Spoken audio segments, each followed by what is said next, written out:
Welcome back, everybody, to the next episode of the podcast. We are all the way on episode 17. We have made it very far into it. Of course, as always, I'm joined by Nickinator, if you want to greet the viewers. Not much, just happy Puma Whitlock Day to everyone that celebrates. We'll see. So we've got a pretty fun show today. We're going to be going through weeks 2 and 3 of the NFL. We're going to be talking about the MLB playoffs, which I think the regular season ends Sunday, so the playoffs probably start next week. So this is our last full episode before the MLB playoffs. We'll be going through our Eastern Conference predictions, and then we will be bringing back a segment for our fun and games, which we had fun with in the past, and I'm excited to do it again. So we're not going to waste any time, and we're going to get started. So when we last recorded, week 1 had just wrapped up, which was obviously a spectacle. Weeks 2 and 3 have passed, and, well, the NFL has not been any less interesting. The NFL continues to be an amazingly beautiful soap opera, and I, for one, am here for it. So we'll start with week 2 real quick. Since week 2 is in the past, I'll go through this a little bit quicker. But it was interesting to see how people's week 1 overreactions either came to fruition or were not true. I am one who is very strongly against week 1 overreactions, and sometimes they do come true, but I think a lot of times they don't. And in week 2, we saw that kind of be the case with some teams. The Bills looked more than fine, for example. The Lions did not look like Super Bowl contenders, even though everybody was anointing us as such. But some other overreactions continued to look true, such as the Rams playing well and the Bengals struggling. With week 2, it's the same feeling that you get with week 1, where a lot of the teams aren't performing as you would expect they do way later in the season. But you still get some games like Chiefs-Jags being the lowest scoring game, and then you have Chargers-Titans being shootouts, and the Giants going down 20-some-odd points to the Cardinals, who apparently are really good against the NFC East. But the Bills played really well. The Chargers defense still sucks, but their offense is good. The Falcons in week 2 came out against the Packers, and at least as of week 2, looked like a fairly good team. But week 2 is in the past. Week 3 is something. It sure is something. Where do we begin here? We'll get the elephant out of the room. The Dolphins scored 70. That was funny. I think I'm ready to put the Dolphins as a tier 1 contender with teams like San Fran, Dallas, the Eagles, the Chiefs, the Bills, the healthy Bengals. I'm still going to hold out hope. I think I'm ready to put the Dolphins in that conversation because I don't know how you can stop them. They're just too fast and explosive. They have, arguably the 4 fastest players in the NFL on their offense. I don't understand how teams can stop that. So as long as McDaniel continues to be a good play caller, and as long as Tua avoids mistakes and makes accurate throws, I don't see realistically how teams are going to be able to guard this for 60 minutes. So I don't think it's an overreaction anymore to put the Dolphins as a top 5 to 7 team at worst in the NFL. I'm ready to go that far. I still have questions about them defensively, but Jalen Ramsey's going to be back at the end of the year, and I think some of these other younger guys are going to continue to produce. Looking at some of the other interesting results, the Chargers I feel like are a really fascinating team because, well, they're the same Chargers. There's nothing new about them than what we've seen over the last 15 years. They're still the Chargers, but I still feel like people are not giving Justin Herbert enough credit. My goodness, has he been great to start the year, and nobody's talking about it because their defense might be the worst in the NFL. Their head coach is the worst in the NFL. I can't help but feel bad for the guy. He had to drag them out of the mud to beat the Vikings by 4 in a game that Minnesota could have won had they not completely botched the ending. Other than that, some other games that I want to talk about here. The Cleveland Browns dominated the Tennessee Titans 27-3. Even without Nick Chubb, I think this team could be a playoff team simply because they have the best defense in football right now, and I don't think it's very close. I don't know if this is going to hold up for the rest of the year, but they've got the talent on paper on all 3 levels. Jim Schwartz has done an awesome job as the defensive coordinator. So even if Deshaun Watson doesn't figure it out and their run game falls apart, I could still see them sneaking in as a wild card team because their defense is just so good. The Texans beat up on the Jaguars. Everybody was anointing the Jaguars at the beginning of the year as the clear AFC South champs. They're hunting for a Super Bowl. I was not on board with that, and so far I feel like I've been proven correct. Not to say that the team who I picked to win the division has been all that much better, but the Jaguars have been really unimpressive. And then on the flip side, I know you're certainly going to want to talk about C.J. Stroud and the Texans, but he looks really good. Tank Dell looks awesome. Not a lot of people are talking about Will Anderson. He's been overshadowed by the other defensive rookies, but he's played well too. I feel like the Texans have a legitimately bright future. It sucks if they're not going to have their own pick, and I don't think that Cleveland pick is going to end up being very good, as I just mentioned. But I feel like the Texans have done a really good job, all things considered, over the last 18 months to rebuild this team. Yeah, going into week 3, there was 6 or 7 teams that were 2-0, and almost all of them lost. The Falcons lost to the Lions. The Saints lost in embarrassing fashion after Derek Carr came out with injury. Who else was 2-0? The Commanders were 2-0. They got whooped by the Bills. Sam Howell looked dreadful. The Cowboys were 2-0. They went down to the Cardinals in embarrassing fashion that I love to see. The Rams were 2-0 to start surprisingly, and their offense couldn't do anything against the Bengals. And the Bengals' offense didn't do much either. They were barely able to win that game. But the big storyline is that 70-point game by the Dolphins. It is still blasphemous to me that a team can score 70 in this day and age. I know this is like the offense league, but defense is still good, right? You don't see very many teams scoring over 30 per week, and the Dolphins scored 70. And going off of what you said about how throwing the Dolphins into that contending team, every week in the Octal Discord, I'll make sure he remembers to put a link into the description. But I do power rankings every Tuesday after the weeks happened. And I was iffy on the Dolphins. I was like, okay, they're good, but I want to see more, and they put up 70. So they're pretty high on my list at this point. And when we did our top 10 QBs, neither me or Octi had 2 in that top 10. I feel like by the end of this year, he's going to be in that top 10. And I don't know what else to say about this Dolphins team. Their defense still isn't very good. The Broncos put up 20, which isn't like a bad number, but it's not like a crazy number. But Russ was playing fairly good. It's just by the half, they were done. They just stopped caring at that point. When you're down 7-35 at half, yeah, they're calling it quits. The Browns defense looks fantastic. They're probably the best defense in the league. And I have seen Jim Schwartz defenses. They're very good until they're not. And I have to mention C.J. Stroud. He has looked fantastic. I'm on the C.J. Stroud agenda. That is my man. I mentioned it when we did the draft previews. I'm all in on C.J. Stroud. And going into this year, what it looked like the lackluster roster around him besides the O-line, and the O-line's been hurt all year. He's been having backups on that O-line, and he is still performing. Dameon Pierce has not done much, but he's made Nico Collins look like a top 15 receiver, and Tank Dell looks like he's going to go for offensive rookie. Him and C.J. Stroud are going to go for offensive rookie. Of course, you got like Bijan and Puka Nacua on the Rams going for that. But even D-Roy is going to be ridiculous to see.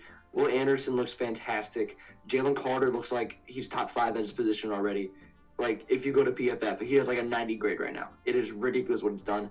And there's so many other defensive rookies that I can't think of right now. Gonzo, Brian Branch of the Lions, Jack Campbell even. They've all been fantastic. There's so many rookies this year that have just been so impactful. And it feels like the only people that are getting attention are Bijan Robinson and C.J. Stroud, which they're great. But I want to see more people get looked at. And there isn't too much else I want to point at. It's just a lot of teams that are bad are playing bad. The Ravens didn't do good against the Colts, but they're injured to all hell. So I'm not too surprised. But this is a week that's starting week 3 and 4 is where I think teams start to show their true colors, whether they're going to be contenders or pretenders. I know it's really early, but that's where my head goes to, is that week 3, week 4 era. And the Dolphins putting up 30, the Bills bullying a really good defense and the Commanders, and the Texans putting up 37 on a good Jaguars team. If that division is bad, if the Jaguars aren't to snuff what we think they are, the Colts probably aren't going to continue this trek they're on right now. The Texans might get hot a little bit, and they could do something with this not-so-good division. I definitely agree that this is the point of the year where I think we can start to make assumptions about teams week 3, week 4. This is where we start to see some true colors. Let's give our players of the week for both weeks 2 and 3. For week 2 on offense, I'm going with Mike Evans. Defensively, TJ Watt took over that game for the Steelers. And then special teams, I'm going with Charlie Jones of the Bengals. He had a punt return touchdown. And then in week 3, there was a lot of good choices on offense. I wanted to pick Justin Herbert or Keenan Allen. But Devon A-Chain, or I guess as he says it now, Devon A-Chan, scored 4 touchdowns. I don't see how you can pick anybody else. Defensively, again, I wanted to pick Brian Branch. He was the best player on the field, but Myles Garrett was very, very good. And then Matt Prater, 3 for 3 on field goals, including a 62-yarder before the half. He's going to be my special teams player of the week. For week 2, for the offense, I have Josh Allen. He torched up the Raiders defense. For the AFC defense player, I'm going with the other edge rusher on the Steelers, Alex Highsmith. Did he have 2 touchdowns? No, I think he only had 1 touchdown. I think he had 1 and Watt had the other. Came from him. As I did with week 1 for AFC special teams, I have Nick Folk once again in a winning effort against the Chargers. He was pretty damn good. For NFC, as much as I wanted to just give it to DeAndre Swift, I wanted to give it to Puka Nacua. He has been fantastic the first 2 weeks, and even week 3, he didn't put up 150 yards, but he was still pretty good. Defensive player, I went Micah Parsons. That felt like the obvious answer. And then for special teams, the NFC, I went with Younghoe Koo. He was really good in week 2 and definitely did not continue that in week 3. I did week 2 and 3 together, if you want to do week 3. I did not realize that. I didn't do it by conference. For week 3, real fast. Devin Chan, it's 4 touchdowns, of course. Myles Garrett, obvious answer. For special teams, I went Andrew Beck. He's the fullback that had the kick return touchdown for the Texans. It's hilarious. For NFC offense player, I went Adam Thielen. He had a $145 and a touchdown for a losing effort with Andy Dalton. That just looked pretty good to me. For defense player, I could have went a few ways. Rashawn Gary had 3 sacks. Jalen Carter looked fantastic, but Aiden Hutchinson had 2 sacks and a forced fumble. I'm going to pick the forced fumble over an extra sack for Gary. And then for special teams, Jake Carmada, the Bucs punter, he is probably a top 4 punter, top 3 punter even in the league right now. Him and Jack Fox probably right there. He just has a really strong leg, and he always puts it in the 20. Okay, so with that, we will now shift our attention to the MLB playoff push. We are in the final week of the regular season. There's a lot to talk about. So the 2023 MLB regular season is nearing its close. I believe the regular season wraps up on Sunday, and there's still some big postseason pushes in both the American and the National League. Before we get started, though, I got to give a shout-out to Biggie. He's got 6 more games, all of which are at home. So salute to the GOAT. But in both leagues, we have some very interesting races. I'm especially compelled by, obviously, the AL West. You've got 3 teams still within, I think, 2 games of each other. I'll pull up the standings real quick. So the Rangers are in first place. The Astros are 2.5 back, and the Mariners are 4 back. So it's not as close as I thought. But still, those teams all still have a shot to win the division. And Toronto has an edge on all of them in the wild card. So one of those teams, presumably somebody in the AL West, is going to miss out. Now, statistically, according to ESPN, the Mariners only have a 27.7% chance. They've lost 4 in a row. They're not playing that well. The Astros quietly are not playing that well either, and I would actually be pretty concerned about Houston going into the playoffs. I feel like this could be the year where they disappoint in the postseason. They've made it to at least the ALCS for, I want to say, probably 5 years in a row, maybe 6 at this point. It's a lot, put it that way. And I think this is the year that streak could end. As for the National League, it's all about the wild card races. The Phillies are probably going to clinch within the next 24 to 48 hours. And then from there, all hell kind of breaks loose. So it's really 4 teams fighting for 2 spots. The Diamondbacks, Cubs, and Marlins are all within a game of each other. And then the Reds are not too far behind either. And all those teams only have 2 more series left to go. The 5th seed would play against the Phillies in the first round. The 6th seed would play against Milwaukee. With those series being on the road, I don't know how much I love the wild card team's chances, but I do think maybe the Cubs could certainly make some noise on like the Brewers, being that they're within the same division. They've played each other a lot this year, which I think neutralizes things. So I think that could be an interesting series, even though the Cubs have had a pretty disappointing September.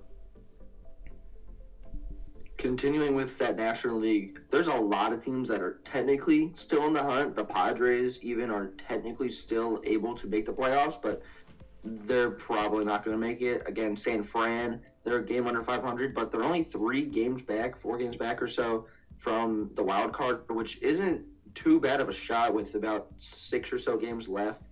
They have to have a lot of things go right. But with the Reds not being too good lately, they blew a 9-run lead against the Pirates the other day, which is just terrible. Their playoff chances are very low. So realistically, it's going to be between Arizona, the Cubs, Miami, and maybe a bit of the Reds, but probably one of those first 3 teams. I do like the chances of Arizona and the Cubs. They are probably hotter than Miami is right now. Miami is fine enough, but I don't think they have enough to get in. And if they do, I don't think they're going to be able to get far against the pitching that the Phillies and the Milwaukee Brewers have. But like you said, whatever teams get into that wildcard situation, they have to play the Phillies and the Brewers, which are both pretty good teams. The Phillies made the World Series last year, and even though the Brewers missed out last year, they have been pretty good this year. I think we both had them miss the playoffs this year, but they've clinched the division and they're doing pretty good. And then back to the AL, we are still looking to see who is going to win the AL West division between Texas, Houston, Seattle. It's most likely going to be either Texas or Houston, with Seattle being about 4 or so games back. But right now, it's probably looking like it's going to be Texas winning that division. And between Toronto, Houston, and Seattle to see who gets those last 2 spots. Like you said, if Houston gets in, they just got swept by the Royals. And the Royals have a worse record than the A's. I lied. They don't. They used to, though. But Houston just got swept by the A's, or the Royals. They're the second worst team in baseball. That's not good for a team who's trying to go repeat as the champ. But Toronto has looked hot. They've won 7 of 10 right now. Their offense is great. Their pitching is really good. They have Kevin Gausman, who's a Cy Young contender. And then with Seattle, if they can get in, we've seen that they can get hot at the right time. They did just a few months ago to be able to put themselves in this spot. And they have 2 Cy Young contenders of their own. So I don't know if Houston's chances are good, even if they get in. Because if they get in, they might have to play Tampa Bay. If they play Minnesota, they have a better chance, sure. But if you play Tampa Bay in the playoffs, I don't know what your chance is going to be, because it's Tampa Bay. And even with Tampa Bay, they could just win the division, because the Baltimore Orioles have not clinched the division yet. They are 3 games away from winning 100 games, and they have not clinched the division because the Tampa Bay Rays will not die. Let's go through our final award predictions / who we think should win it. I wrote down who I think should win it, and I do think a lot of these players are going to win it, to be fair. These are very different from our award predictions at the beginning of the season. Mine in particular, because my predictions at the beginning of the year, in hindsight, for the awards look awful.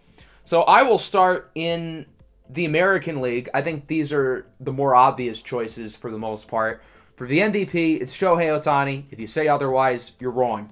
For the Cy Young, it's Garrett Cole. If you say otherwise, I think you're wrong. As for the Rookie of the Year, I think this is a little bit more debatable. At the All-Star break, I was on the Josh Young train. I was telling everybody, let's slow down on Gunnar Henderson. Josh Young has been better. Here we are at the end of the year, and my opinion on that has completely flipped. Gunnar Henderson is top 10 in all of baseball amongst position players in WAR. He's the choice. As good as Josh Young has been, and there's been some other good candidates in the American League. The Guardians have some young pitchers. Esteury Ruiz is second in stolen bases. There are some good rookies out there, but it is Gunnar Henderson. And then for the Manager of the Year, I feel like it's got to be Brandon Hyde. The Orioles are a team who not necessarily has come out of nowhere, because last year they were pretty good. But with this young of the team, to likely get the number 1 seed in the American League is really, really impressive, and I don't see how it can go to anybody other than him. For the MVP, it has to be Shohei Ohtani. That is the answer. I don't care if he missed almost a month of the last year of baseball. He is the MVP. He still leads the AL in home runs, I believe, even after missing a month, which is just ridiculous. The Cy Young, it is Garrett Cole. I don't like saying it because they're the Yankees, but it is Garrett Cole, as much as I want it to be someone like Luis Castillo. For Rookie of the Year, I don't remember who I picked. I might have picked Gunnar. I hope I did, because it's going to be Gunnar. He has been ridiculous. And then manager of the year, it has to be Brandon Hyde. They were one of the worst teams in baseball 2 years ago, and now they're almost at 100 wins.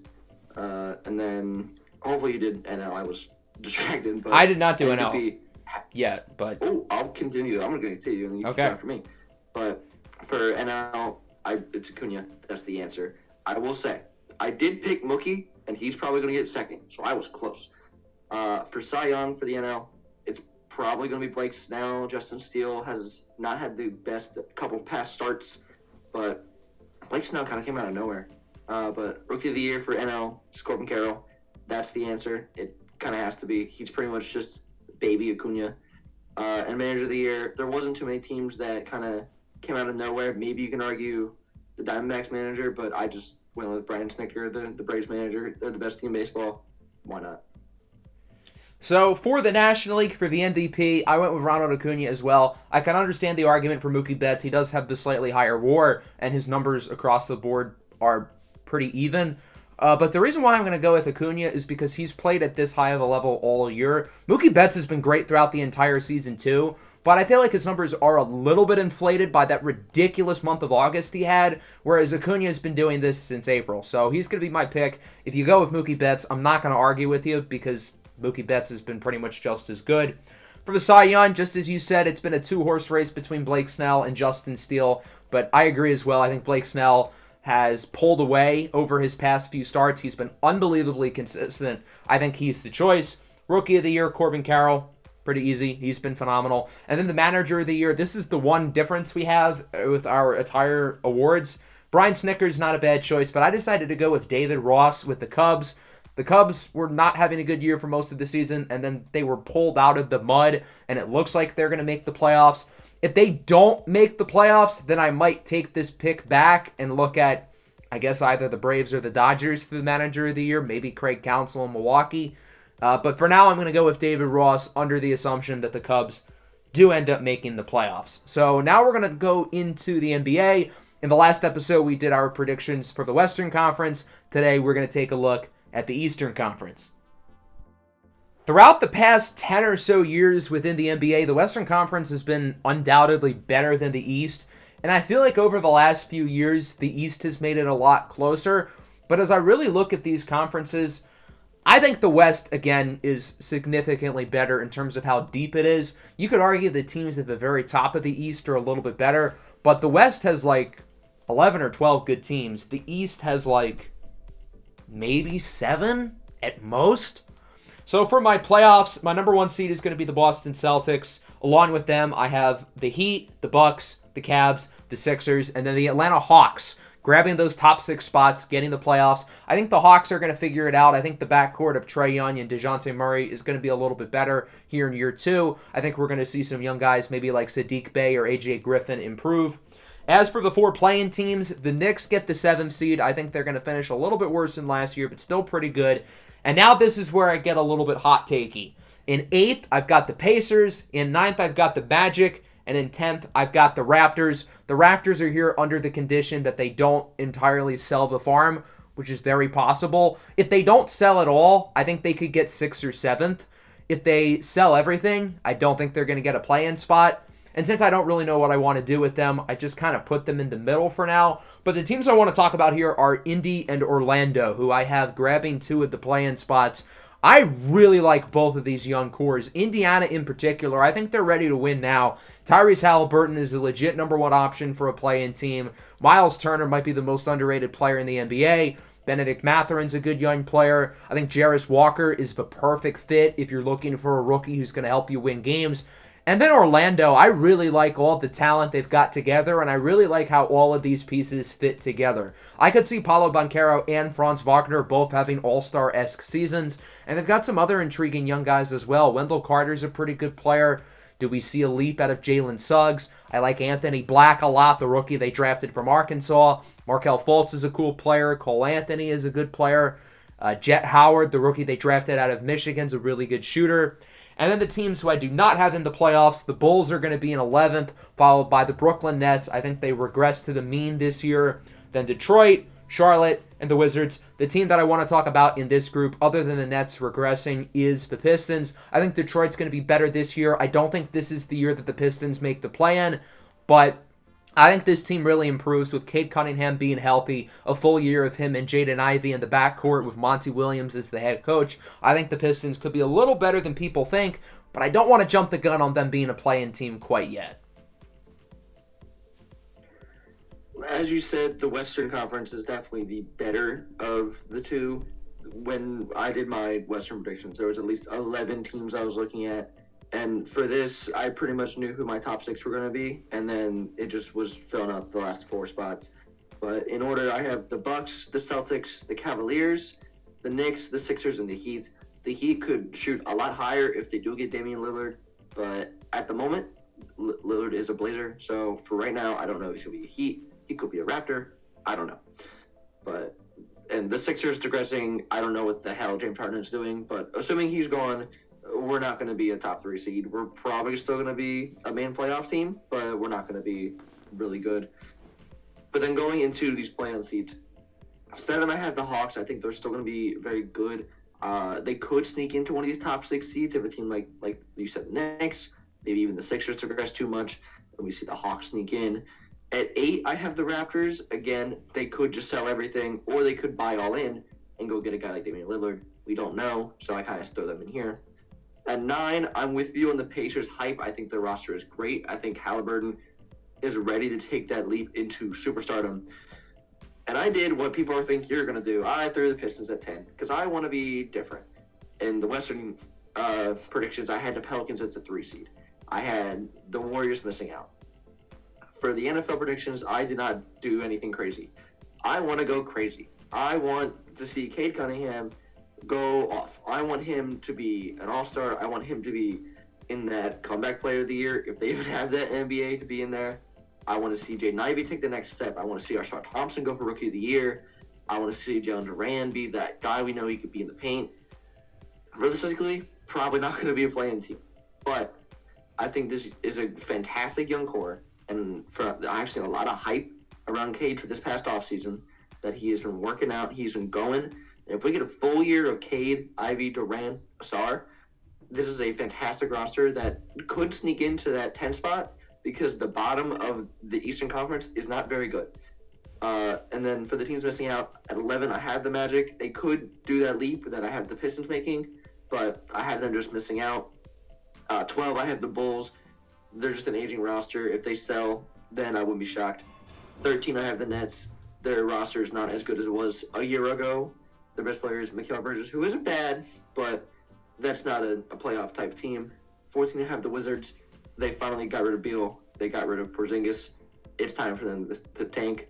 And 15, I have the Hornets. It's LaMelo Ball, and that's about it.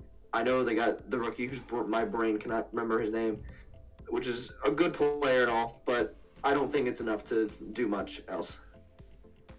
So now let's name the teams who we think will make the finals out of the Eastern Conference. For me, it really comes down to those top 3, Boston, Miami, and Milwaukee. I don't think Cleveland's quite there yet. The Sixers, I just don't know if they have what it takes. I'm going to be basic here and go with the Boston Celtics. I think their roster is the most well-rounded of the group, especially with the addition of Kristaps Porzingis. In the Western Conference video, I picked the Phoenix Suns to make it. Now that I think about it, I really don't feel all that confident in that pick, so maybe I'll change that before we start the season.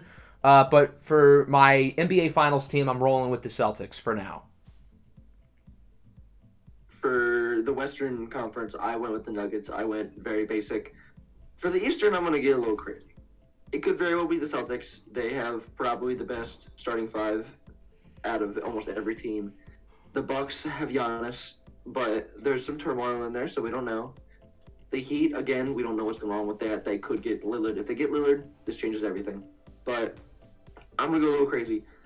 I'm going to go with the Cleveland Cavaliers. I am going to throw them in to make the finals for the first time without Braun.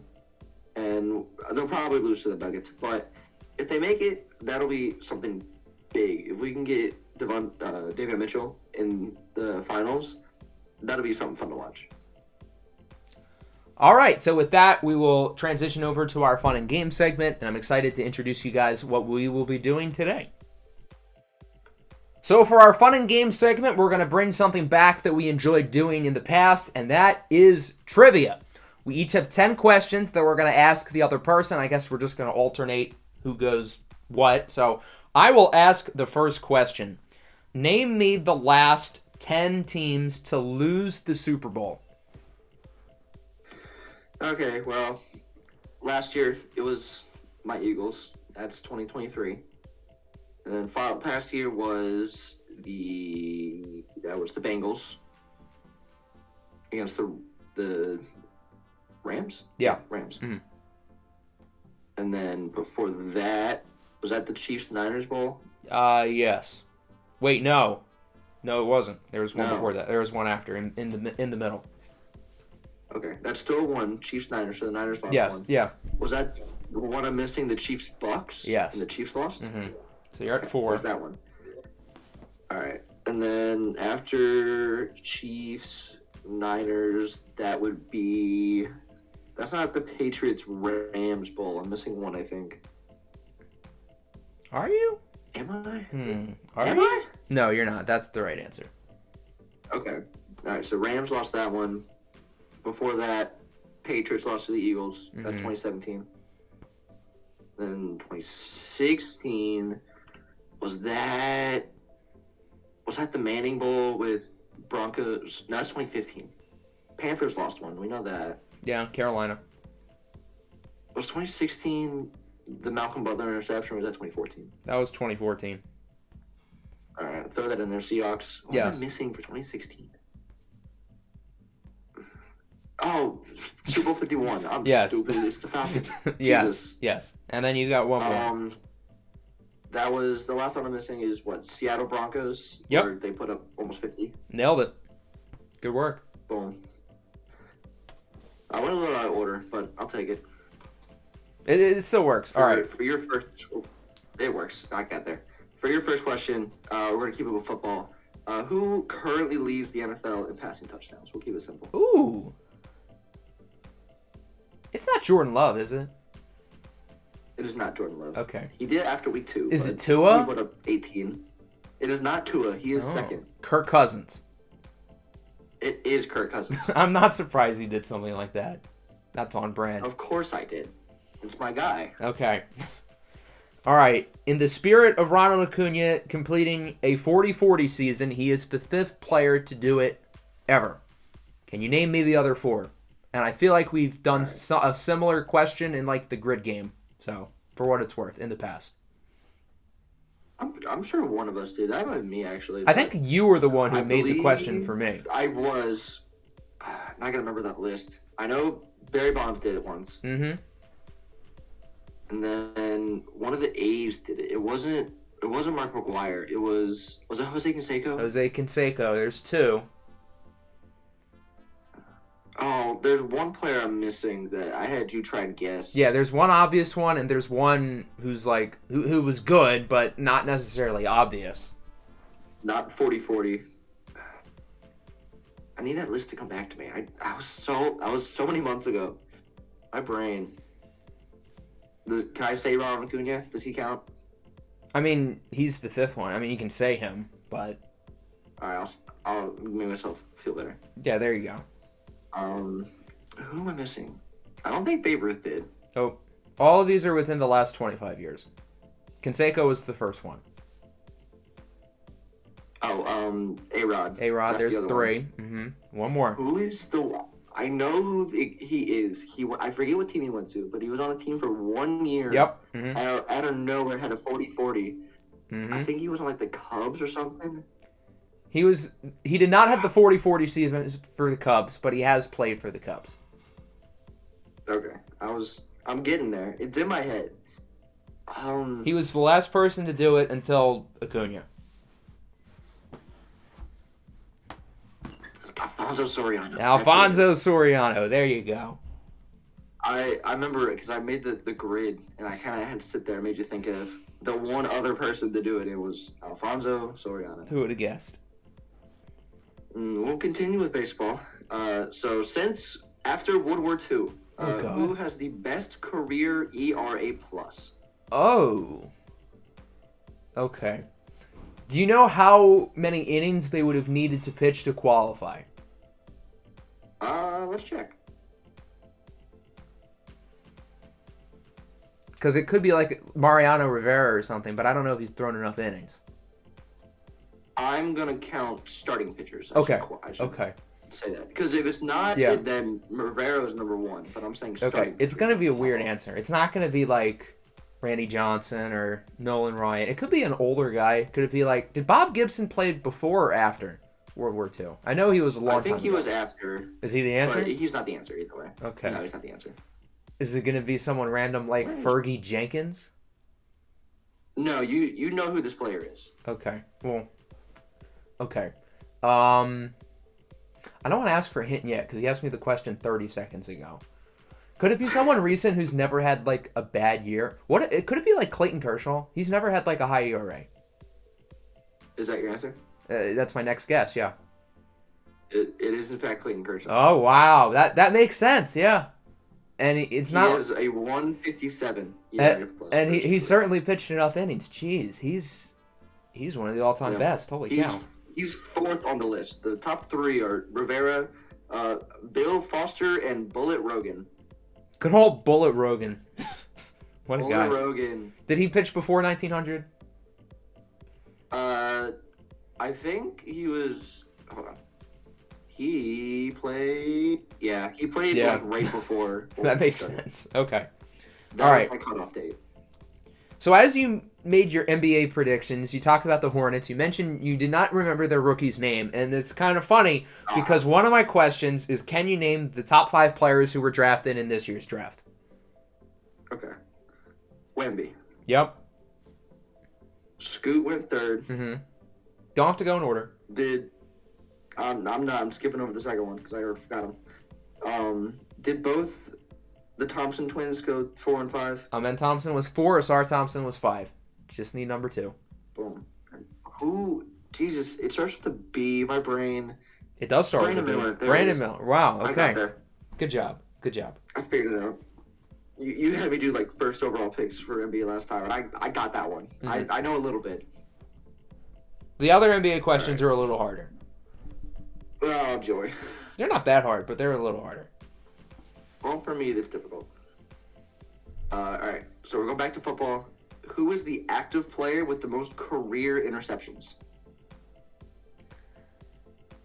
Okay. Patrick Peterson's played for a while. I'm going to start with Patrick Peterson. Well, there you go. It is, in fact, Patrick Peterson. Dang! All right. Who are the top 5 fantasy quarterbacks through the first 3 weeks of the year? Okay. I'm going to assume Tua. Tua is 3rd. 3rd. Boom. Jalen Hurts has thrown like 4 picks, so it's not him.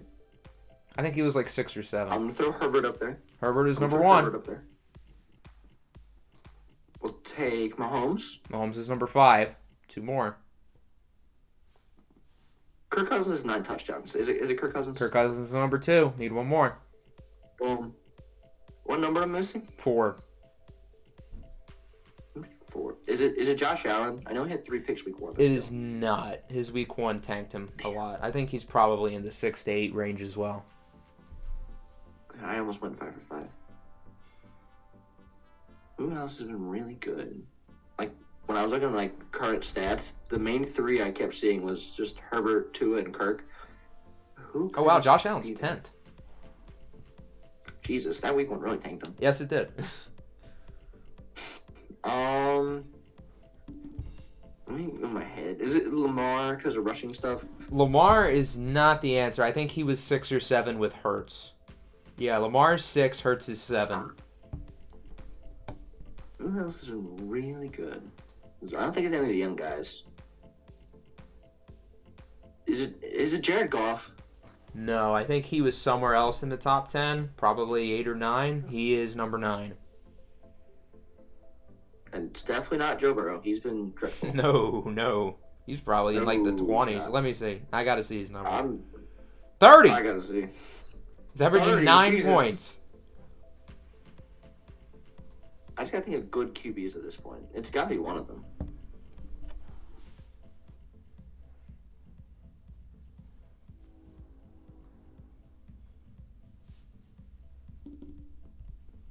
I'm definitely forgetting some team. It's not Brock Purdy, is it? No. He's probably in the high teens, I would guess. It's definitely not 13, Justin yep. Fields. He sucks. No, absolutely not. No, hell no. Sean Watson's not good enough. Nope.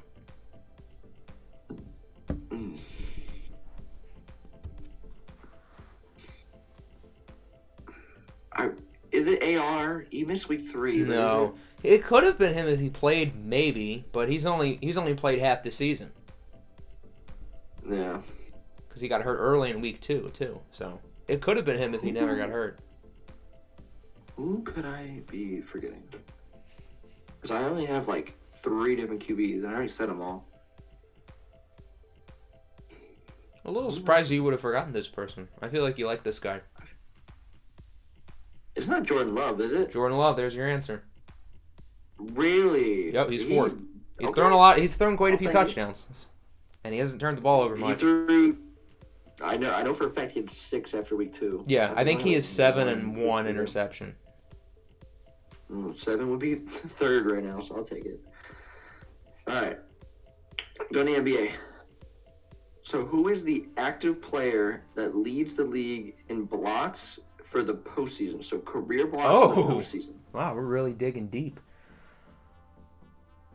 LeBron's played for 20 years. I'm going to start with LeBron James. LeBron is one answer. Technically, he's second. There is another guy who was on a team last year. He's not on a team right now, but he was on a team last year who has more. Dwight Howard was not on a team last year. He's not the answer, is he? No, it's not Dwight Howard. My mind goes to Boogie Cousins. It's not Boogie. Is it? It's not. No, he's barely played in the playoffs. Where am I thinking Boogie? It's not Boogie. Al Horford. Nope. Ooh, he's been in the playoffs a lot. That would have been a good answer. I think this guy is, like, known for blocks. Oh, okay. Yeah, Al Horford's not, like, known for it. Who's known for their defense? Joakim Noah has not been in the league in, like, 5 years. It's not him. No. So they're, like, a well-known... Rudy Gobert. No. Is it? Could it be him? It could be, but it's not him. That's okay. Not the answer. Okay. I feel like it's gonna be an older player, like drafted in the 2000s. It's not Udonis Haslem, is it? No, I wouldn't go that far. Okay.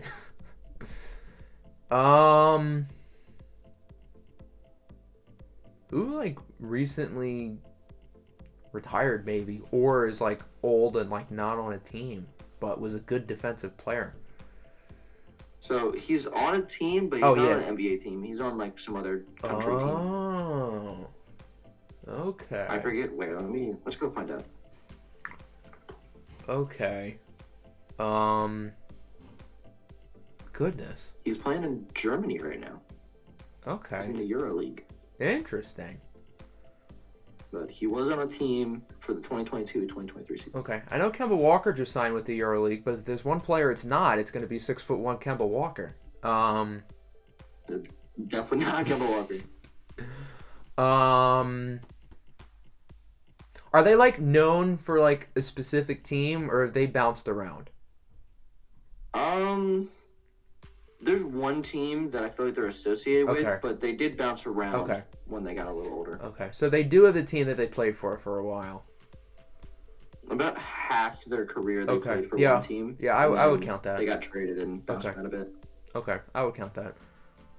My mind goes to Paul Millsap. I know it's not Paul Millsap. Could it be one of the Gasol? Could it be Marc Gasol? He's not been on a team recently, though. It's not either Gasol. Okay. This guy has won the block champ twice. Oh. He's been all defensive 3 times. Oh. And he has a ring. So this guy's good. He's had a good career, clearly. DeAndre Jordan. Does he have a ring? He does. He won it with the Nuggets. DeAndre Jordan. There's your answer. It's not DeAndre Jordan. Oh, man. I felt so good about that. You did. You're like, oh, that's the answer. That he fits. He checks all the boxes. He does. This guy's nickname has to do with blocks. Oh my god. I want to say the Stifle Tower, but I already guessed Rudy Gobert. It's not him. Oh my god. Who am I forgetting? Is this like when I had a brain fart about Domantas Sabonis? Is this like obvious again? Maybe. Okay. I know who this player is. So then yes, it is obvious. Jeez, who could it be? They have the ring. Could it be like one of those guys on that Laker team? I don't think so. Brooke Lopez? So the ring, when he won a ring, he was on Toronto. He won it in 2019. Who was their center? They had Marc Gasol, but it's not him. I mean, this guy started 27 games, played 55, so he was probably like their backup center. Who am I forgetting? They had Jonas Valanciunas on that team, who they traded for Marc Gasol. Oh my goodness, who am I forgetting? His main team is the Thunder, if that even helps. Serge Ibaka. Oh my God! Finally, there it is. Serge Ibaka. Yeah, that does make sense. Yeah. Oh my goodness. There you go. I don't think that's as bad as Sabonis, but that's a bad miss. Oh dear. Okay. All right. My next question is: which MLB pitcher leads the league this year in quality starts with 24? I saw that stat. I don't remember who led it though. Jesus. Was it Garrett Cole? I think he was second with 23. It's not that obvious.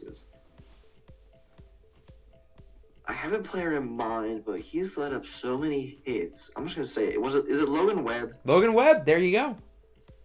There we go. I remember I saw his name a lot. I was looking at another stat that I'll bring up later, but he let up a lot of hits. But he's had like a 3 flat ERA, which is crazy.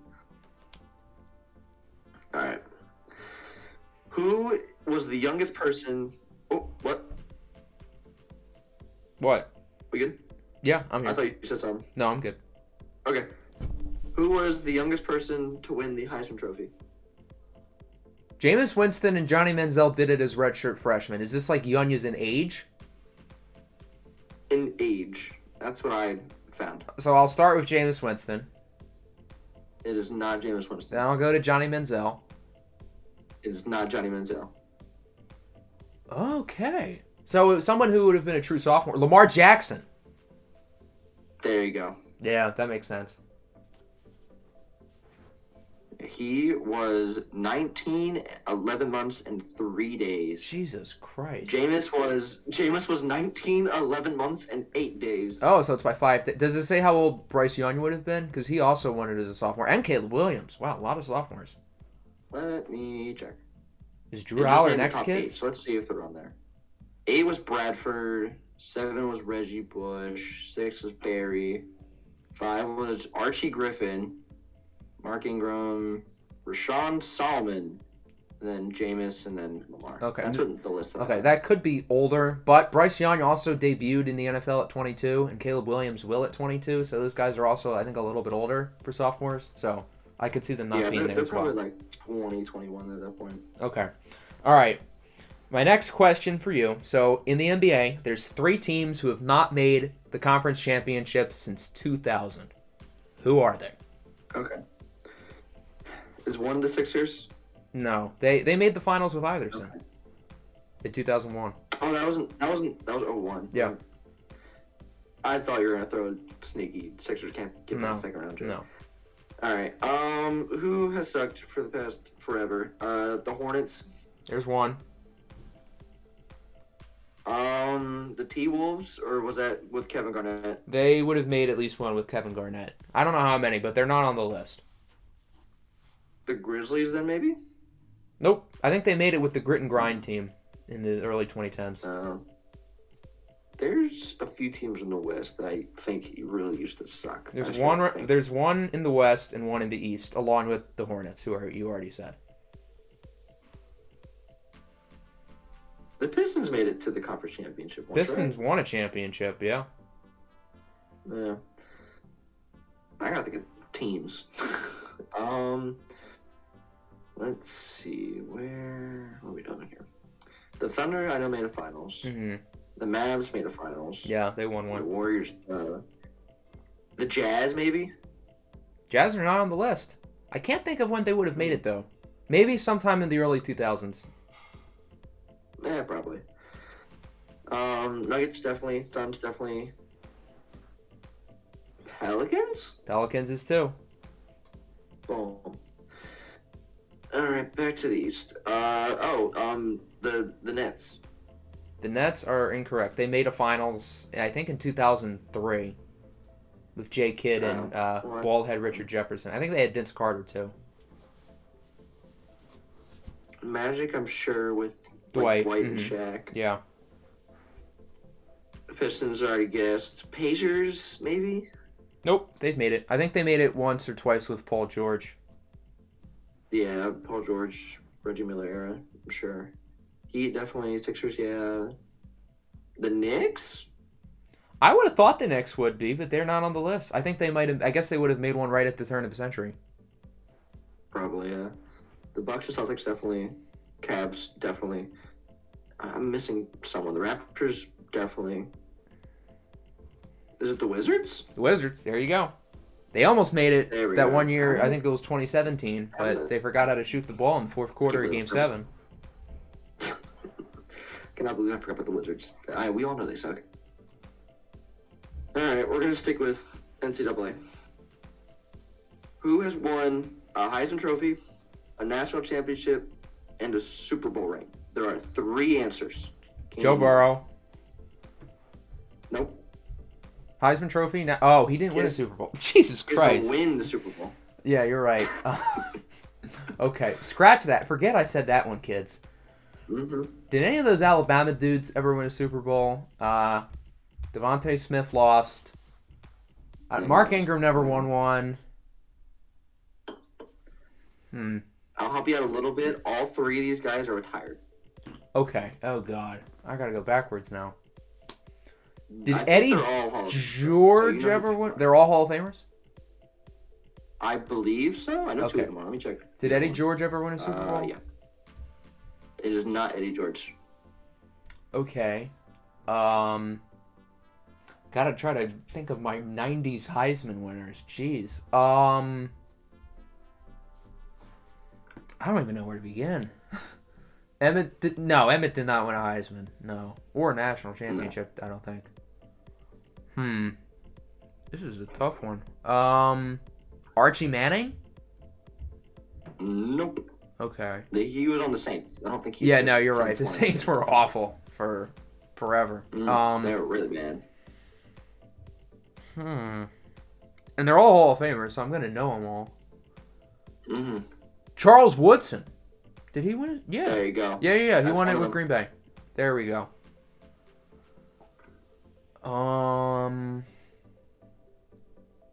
Maybe it could be someone in the 2000s. Carson Palmer did not. Reggie Bush? Reggie Bush. No, it's not Reggie. I'll save you some time. It's not either of anyone in the 2000s. Did Reggie Bush? He left the Saints. He left the Saints by then. Oh, okay. I was gonna say, is he not on the list because his trophy is vacated? That'd be stupid, but yeah, you might be right. I'd hope not. So it's before they're all before the turn of the century. Desmond Howard. It is not Desmond Howard. Oh, I guess he would have never won a national championship. Yeah. So they're both running backs. One played in like the 70s, 80s. The other played about 80s, 90s. All right. Gale Sayers. It's not Gale Sayers. He was like the 60s. They're both running backs. Ugh. In the 70s and 80s. My mind is blanking. Earl Campbell? No, it's not Earl Campbell. The Oilers didn't win anything. Yeah, no, you're right. I don't think it'd be Eric Dickerson. He'd probably be a little later anyway. I don't think the Rams or the Colts won anything around there. No, you're probably right. The Rams won after. Yeah. My mind goes to Billy Sims, but I don't think it would be him It's not Billy Sims, because no. he played in Detroit, and Detroit didn't win anything. They don't do that much at all. Who are like the really good college football teams of the 70s and the 80s? Um, why am Let I me see if I blanking? can find the college they played on, because I have no idea. That would be very helpful. I don't even know where to begin. So the one in like 70s, 80s was on Pitt, Pitt. and then the 80s, 90s was at USC. I don't think that really helps me. It wouldn't be like Franco Harris. No. No, neither of them played on the Steelers. Okay. The Pitt guy is known for Dallas, and Tony then the Dorsett. USC guy is known for the Raiders. Is it Tony Dorsett? It is Tony Dorsett. And then the other one's Marcus Allen. I figured it out. It is in fact Marcus Allen. There we go. That was a good one. Right. Jeez. Tricky. Alrighty. So the talk of college football has been the Colorado Buffaloes. Who is the highest drafted player out of the University of Colorado over the last 10 years? Ah, Jesus Christ. Okay. A whole lot of nobodies. I feel like there's an edge rusher that was really good. My mind goes to Klimack, but he was at Buffalo. Yeah, he was Buffalo.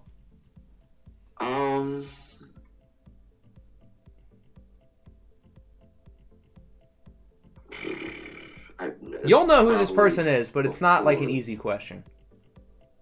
Yeah, because a lot of players, you kind of just forget where they went to. Mm-hmm. Who even? I don't even think I can name anyone that went to Colorado. He's not the answer, but there's a certain corner who went to Colorado. I bet there is. There's a lot of corners. Cool guy. Is he on the Lions by chance? No. Oh. It's somebody else who I so like. When you say, he's not the answer, is it Chidobe Awuzie? No, he's fourth. There's 3 players drafted earlier than him. So just the most recently to be drafted because they just don't get anyone drafted? This player was kind of recent. And obviously higher than Awuzie.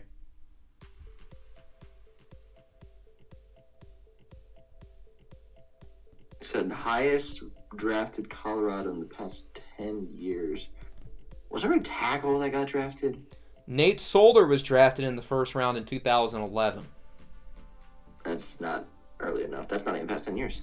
Yeah, he's not the answer. He's too early. No. You also would have just told me the answer, so.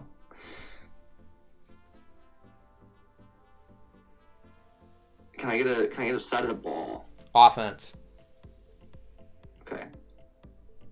If it's an O-lineman, I swear to God.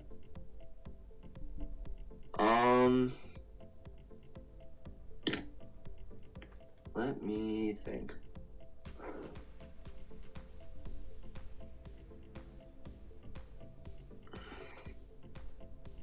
What conference was he drafted at?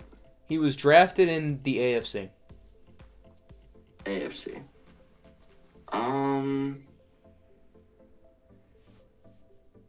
Was it Bakhtiari?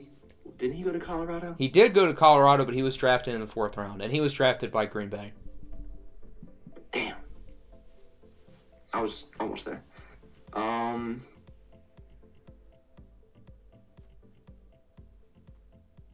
Who else even went to Colorado? I am drawing a blank. Can I get a position? Wide receiver.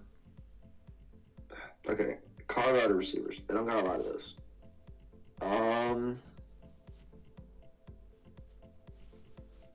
Is he on the same team now? He is on a roster, but he's not on the same team. Okay. Oh my God. My brain's starting to remember. Is it It's not. Why am I thinking of Debo? It's definitely not Debo. Is it Laviska Shenault? There you go. Laviska Shenault. Jesus.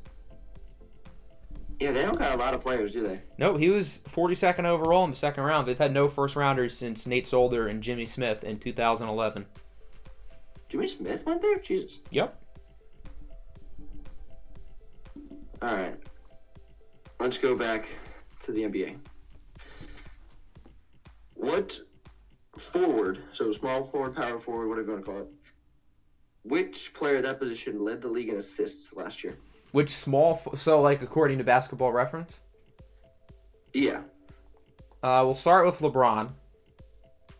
Is not LeBron. He's probably not listed as a small forward. I think he's listed as like a point guard or something. Okay. What about Kevin Durant? This is not Kevin Durant. Jimmy Butler. He might be listed as a 4. I think he is listed maybe at a 2, but it's not him. Okay. It's either someone who's like really well known as a good passer or somebody who just happens to be a really good player. It's not going to be like random. I feel like I should get this. He's not like some elite playmaker, but what about Jason Tatum? It's not Tatum. Okay. They're not nearly like, they're not a superstar. Okay. But like, you know who this player is. Yeah. So it's somebody who's probably known as a good passer.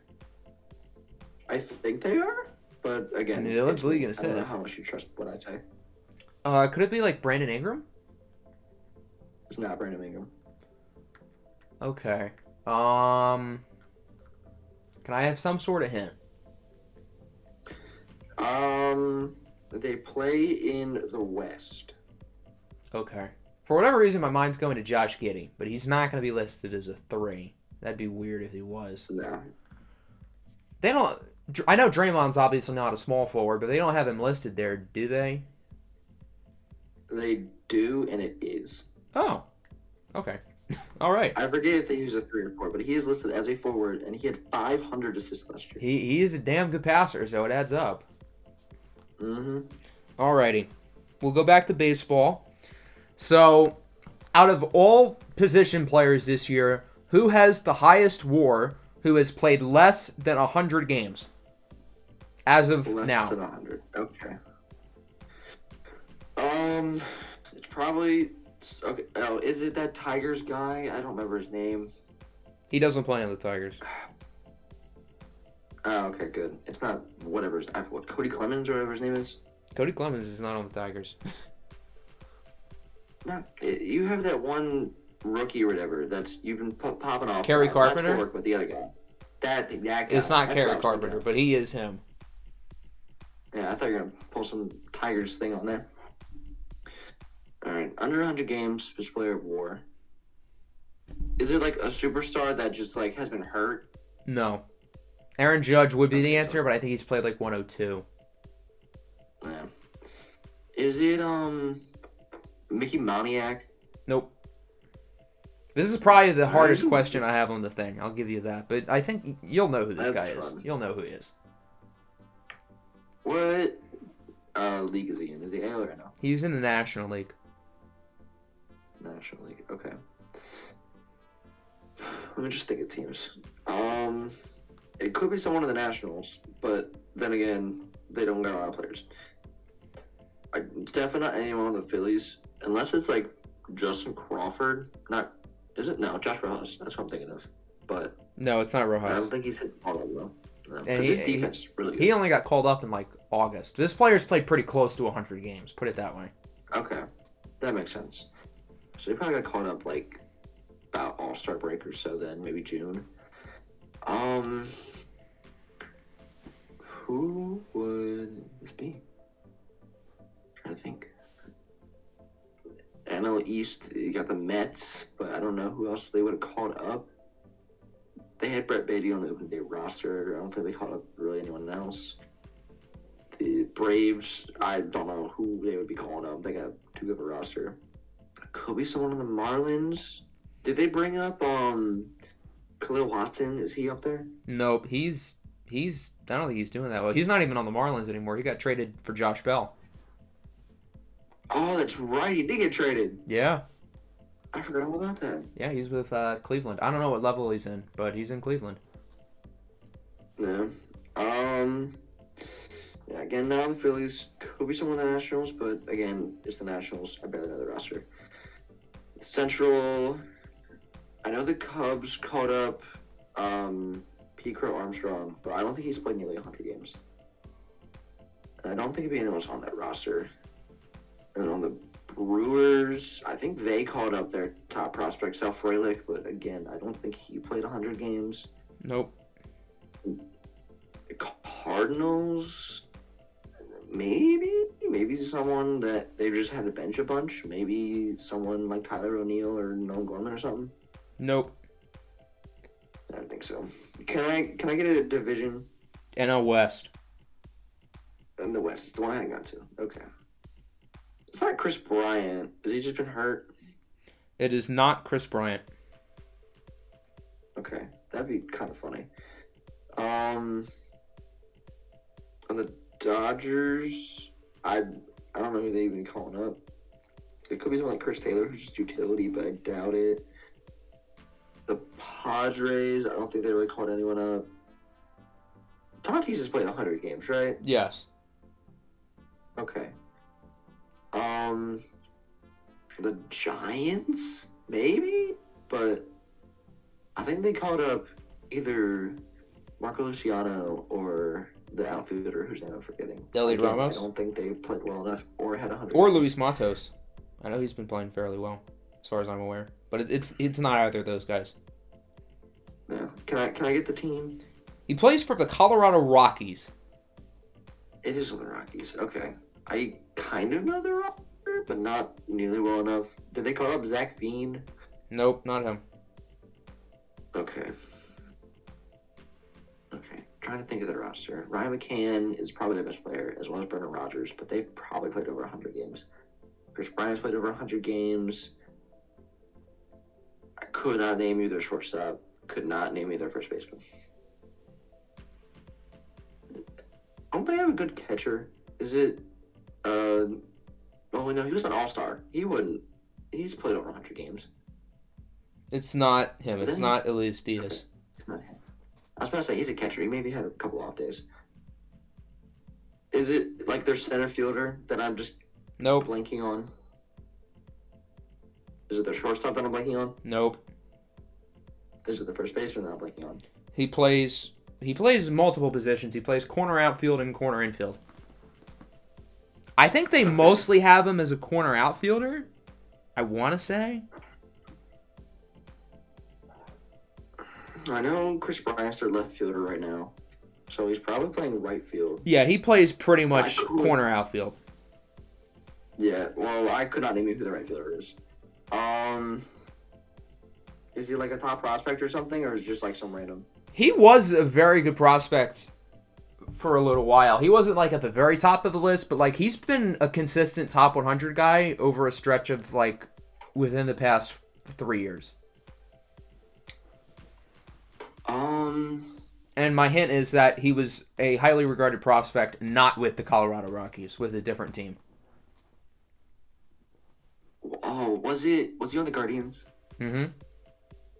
Do they have Nolan Jones playing right field? Yep. Nolan Jones, 3.9 WAR. His numbers are quite good. I think he's played 98 or 90. Yep, 99 games. So he won't qualify for the answer probably at the end of the day, but he does now.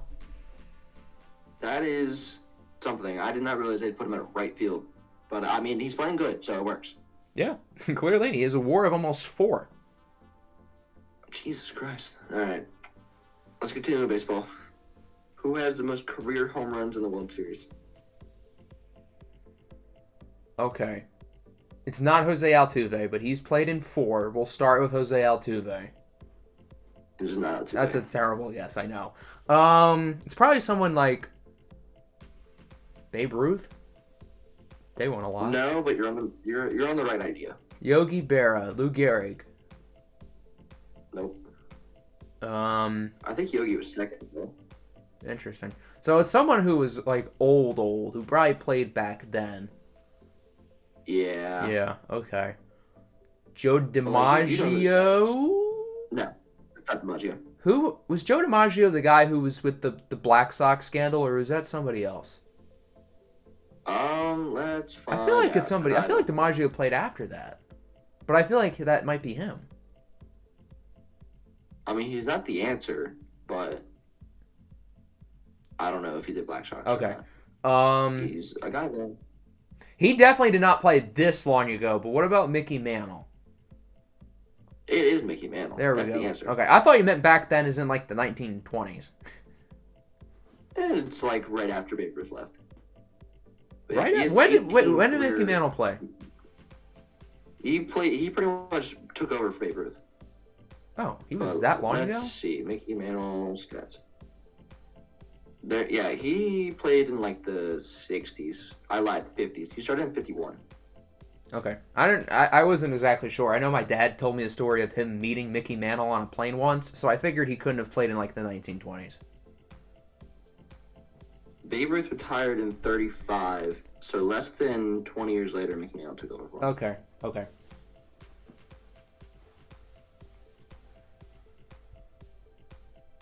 Oh, I had the next question. That's right. Okay. That So is you, yeah. there's one tight end in NFL history who caught at least 5 passes in their first 3 games. Who is it? I know who it is. This is going to be a very easy question. The last question, I thought you were going to do some Tigers bias. I have one more Nine- question after this. Is it Sam Laporta? Yeah, it is. I don't know if you know it or I not. know it's not Laporta. Of course I know. I know you too much. Of course it is. I think you posted that exact stat like a few days ago. You know, you're probably right about that. So maybe I should have come up with He's something still harder. playing good. But I do have one more question that's sort of challenging. Hopefully. My next two are... This one's not too bad. So, in MLB, as of right now, there are 4 players who are tied with the most amount of triples. Triples. Can you name... Let's go for all of them, because they're all pretty... We'll start with All Acuna. 4 players. Acuna is not one of them. Mookie Betts. Nope. Shohei's fast, but his balls go over the fence. It's not Shohei, is it? Yeah, no, it's... No. All right. Fernando Tatis. Nope. Corey Seager. Marcus Semien. Nope. It's not like Gunnar Henderson, is it? Gunnar Anderson, that's one of them. Oh. What's the number? He's fast. The number is 9. 9 triples. Alrighty. And they're all like good players. Yeah. Yeah, I okay. think almost all of them were all-stars. I think half of them were. Gunnar wasn't because he didn't get good until after. I don't know if he's fast enough. What about Randy Arozarena? Is not a Rosarena. I don't know if Luis Robert played enough games, but he's decently fast. No, I don't think. What about Ozzy Albies? Nope. All right. I know he hasn't been like all that good, but I think he was an all-star. What about Francisco Lindor? Nope.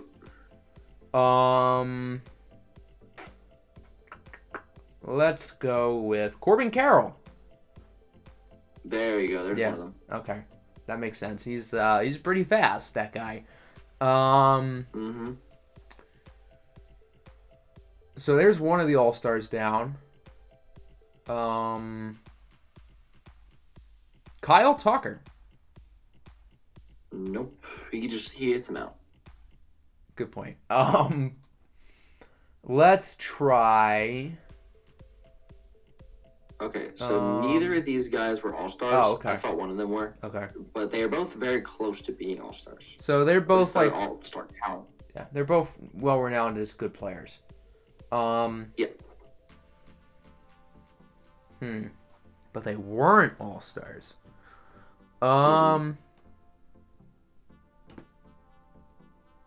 Let's try Bo Bichette. Is not Bo Bichette. He probably was was an an all star. Yeah, okay, that doesn't work. Knowing the Rays, one of these players is probably on the Rays. Is it? It is not on the Okay, Rays. I don't know. That seems like something they would do. There's one AL and one NL. Okay, cool. Bobby Witt. Was he an All-Star? I don't think he was. There you go. Yeah, He that was makes sense. not. Nope. That's crazy. They had Salvi as their rep. I guess he did kind of catch fire in the second half of the year, yeah. Okay, so I just got to think of speed because Bobby Witt Jr. and Corbin Carroll are known for being really fast. So, I mean, that would make sense. Triples do require speed. This guy's not nearly as fast as like Gunnar or Okay. Bobby Witt or anything, but he's still like fairly fast. Okay. Christian Yelich. No, I like that idea though. Brian Reynolds? Mm-mm. Seiya Suzuki. Again, I like the idea, but no. This guy's an infielder. Okay, so I need to get my mind out of the outfield. Yeah, that's why I said that. I don't think. Oh, Trey Turner. Wait, no, Trey Turner is known as It fast. isn't- Yeah, that wouldn't work. Okay, He is, yeah. Also, he sucked the first half of the year. that's a good point. But all these guys were better in the second half, or at least Gunnar and Bobby Witt were. I think No- this guy was better in the first half, honestly. Hold Okay, on. knowing you, I'll try Bryson Stott. I wish, but no. All right.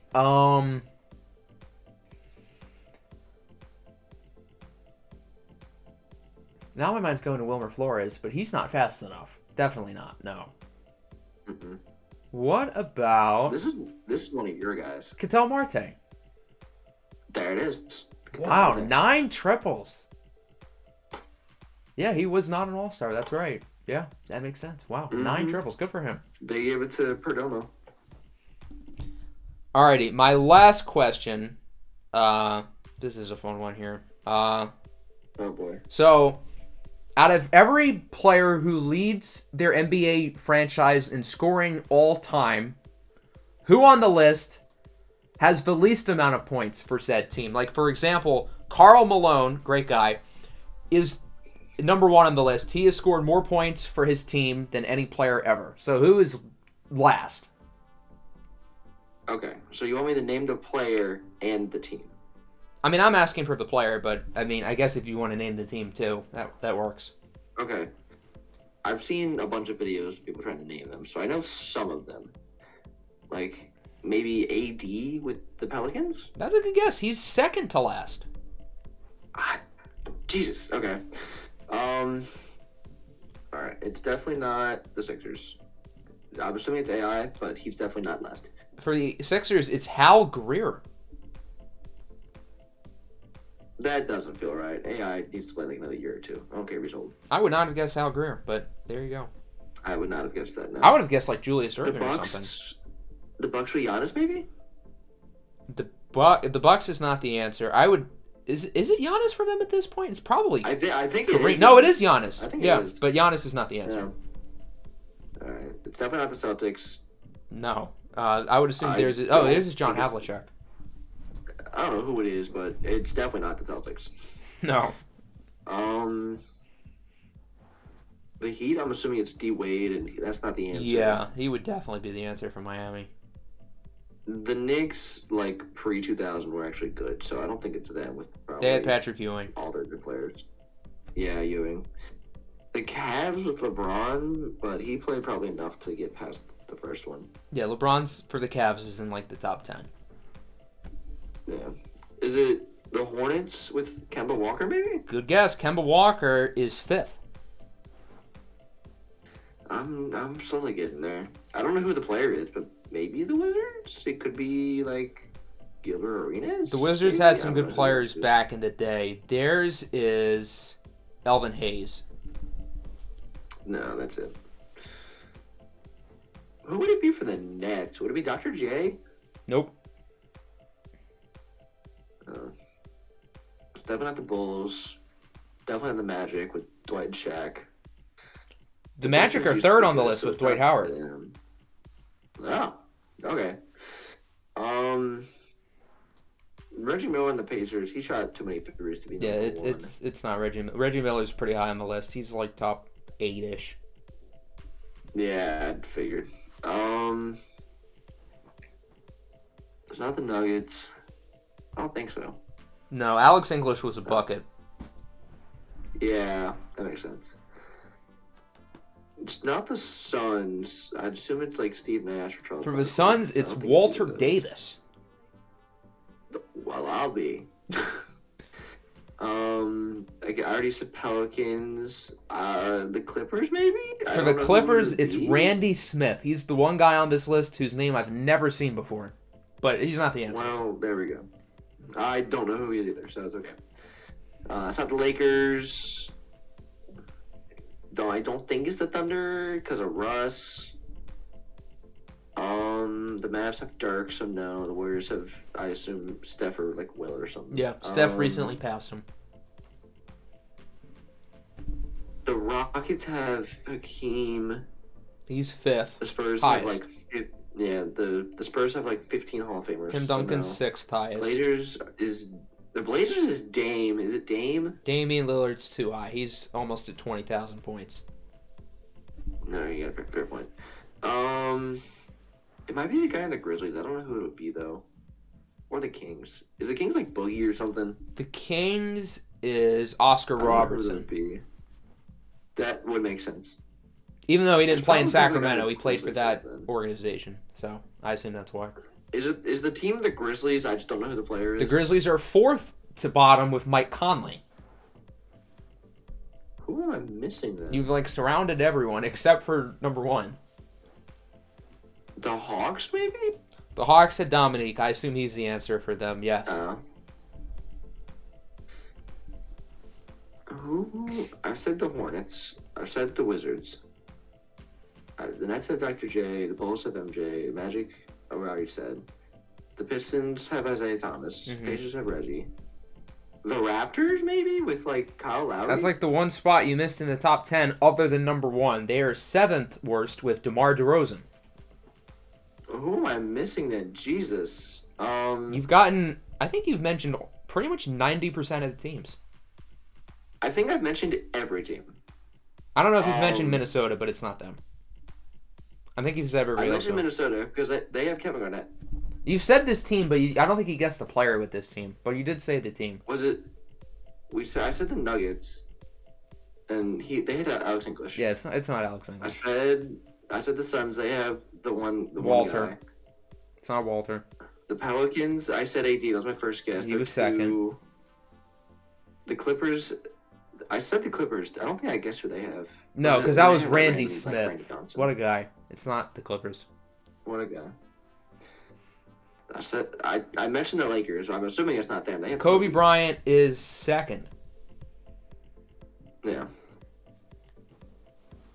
I mentioned the Kings. No.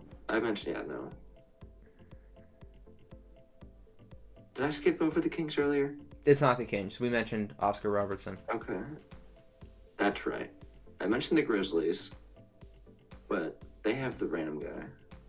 They have Mike Conley, yeah. He's fourth. I mentioned the Thunder, but they have Russ. They have Russ, I don't think it'd be Russ. It's not Russ. Yeah. Mavs have Dirk. Mm-hmm. Dirk's like... The Wolves have third. KG. Yep, KG. Yeah. Warriors have Steph. Mhm. Rockets have Hakeem. Yep. Spurs have 15 Hall of Famers. They have Tim Duncan, Timmy D. David Robinson, take your pick. Blazers have Dame. Mm-hmm. It's not the Jazz. They have... Karl Malone's number one. Yeah. I mentioned the Bucks. Yeah, it's not There's them is with Giannis, Giannis. but that's not him. Nope. Celtics have like 20,000 Hall of There's Famers. this Not- John Havlicek. Cavs was LeBron. He's Yep. not it. Nope. The Knicks have Ewing. Mm-hmm. Sixers have whoever the guy is. Cal Greer. The Heat have D-Wade. Mm-hmm. Pacers have Reggie. Yep. Pistons have Isaiah Thomas. Mhm. Magic, MJ. Or not Magic. The Bulls have MJ. Magic have Dwight. Mm-hmm. The Nets have Dr. J. Wizards, we already said them. Whoever I forgot his name. Hornets have Kemba, which was like third or whatever. Is it not the Raptors or the Hawks? Nope, and I'll say this. Within the last 60 seconds, you said the team. Was it not the Wizards? No, it's not the Wizards. The Hornets? Nope. The Nets. It's the Nets, but it's not Julius Erving. It's not Dr. J. Who the hell is their number one? It's not like 10,444 points with the Nets. Jesus. It's not like not KG, fucking KD or some shit. Nope. Is it Jason Kidd? That's a good guess, but no. God damn it.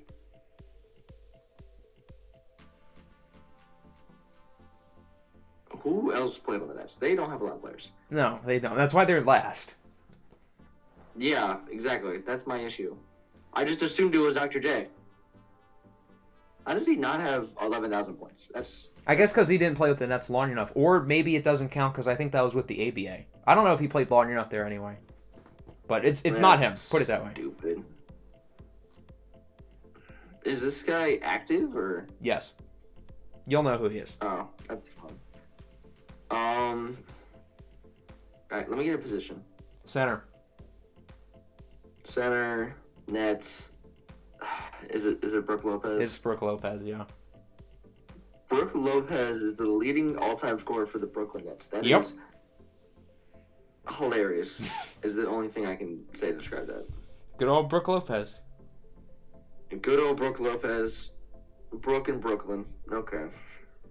After that disaster, I named every team twice just for me to realize I just didn't know the player. For your last question, can you name the top 3 qualified starting pitchers who lead the MLB in WHIP? In whip, okay. Blake Snell In allows like no hits. I know he's up there in walks, but is Blake Snell one of them? It is not Blake Snell. So he's allowed He's too many walks. 21st. Gee, how many walks does he allow? God damn. We'll go Garrett Cole. I think he leads the league. Garrett Cole's number 1. Okay, I didn't realize Blake Snell was first in walks. I knew it was a lot. I would not have guessed first. He is like 94 or something? Jeez. 99. Oh my goodness. So Garrett Cole's 1.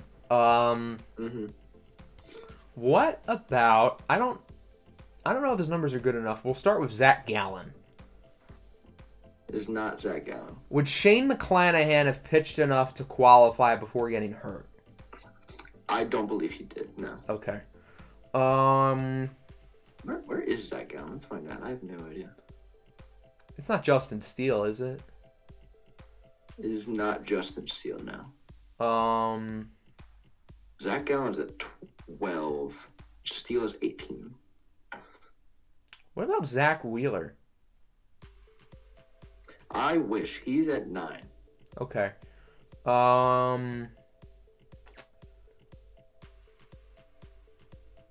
Let's go to Framber Valdez. Nope. He's at 11. Okay, let's guess some Mariners. We'll start with George Kirby. I feel like he allows no walks. George Kirby is at number 3. That makes sense. Okay. Luis Castillo. Luis Castillo was 3 a few days ago, but now he's number 5. Okay, what about Logan Gilbert? It is not Logan Gilbert. I didn't think so. He's at 10. Kyle Bradish is like 10th in pitching where it's not him, is it? No, but he's at 6. Okay. Kevin Gossman. Nope. Where is Gossman? He walks a lot of people, though. Okay, let's try... Yeah, Gossman's 24. He's lower than Blake Snell. Jeez. Oh, that must say something. We'll go with... Why am I blanking? Nathan and Eovaldi? Nope. This last guy is definitely the harder of the 3. Okay. Brandon Woodruff. Nope. Freddie Peralta. No, but Peralta's 13. Okay, good for him. It's not Corbin Burns. You said it was harder. No, Corbin Burns is actually at 4. Oh! Okay. So it's probably someone who's like quietly having a good year, like Kyle Bradish, but it's not him.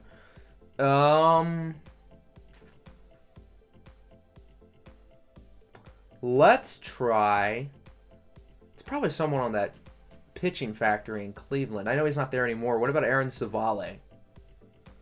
Is not Savali. I don't even know where he's at. Okay.